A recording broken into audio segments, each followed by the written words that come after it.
হাই everyone, স্বাগতম জনাইছোঁ নাদিৰাছ লাইফৰ অন্য এটি ভিডিঅ'লৈ। কি খবৰ আপোনালোকৰ? আশা কৰোঁ ভালে আছে, ময়ো ভালে আছোঁ।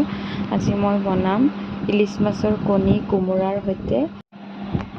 এয়া মই শুকান কণীখিনি কাটি টুকুৰা টুকুৰ কৰি ভালকৈ গৰম পানী দি ধুই লৈছোঁ।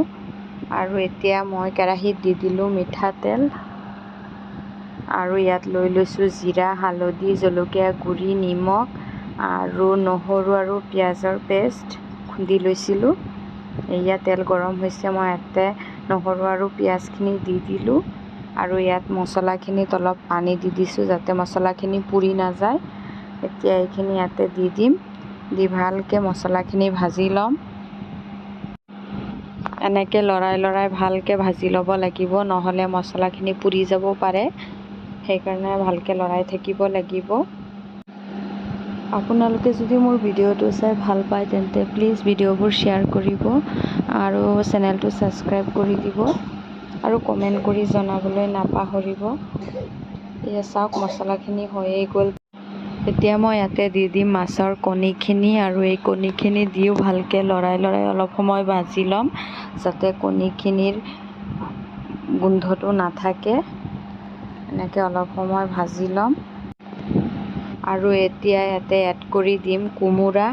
এয়া চাওক, আমাৰ ঘৰৰ কোমোৰা, একদম সেউজীয়া কালাৰ, সৰু সৰুকৈ মই কাটি ধুনীয়াকৈ ধুই লৈছিলোঁ।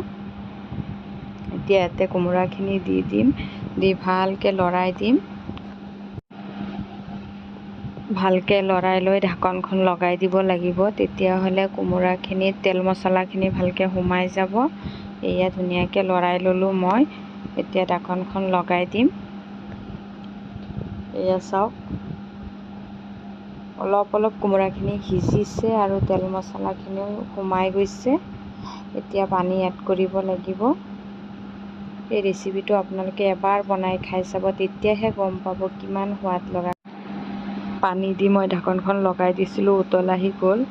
সঁচাই ৰেচিপিটো যে ইমান সোৱাদ লগা, এবাৰ খালেহে গম পাব। ময়ো প্ৰথম খাইছিলোঁ আৰু অলপ জ্বলা দিছিলোঁ, জ্বলা নিদিলে ভাল নালাগিব। এয়া চাওক ফাইনেল লুক, খালেহে গম পাব ইয়াৰ সোৱাদ কিমান। তো আজিলৈ বাই বাই, আল্লাহ হাফিজ। লগ পাম আন এটা ভিডিঅ'ৰ সৈতে।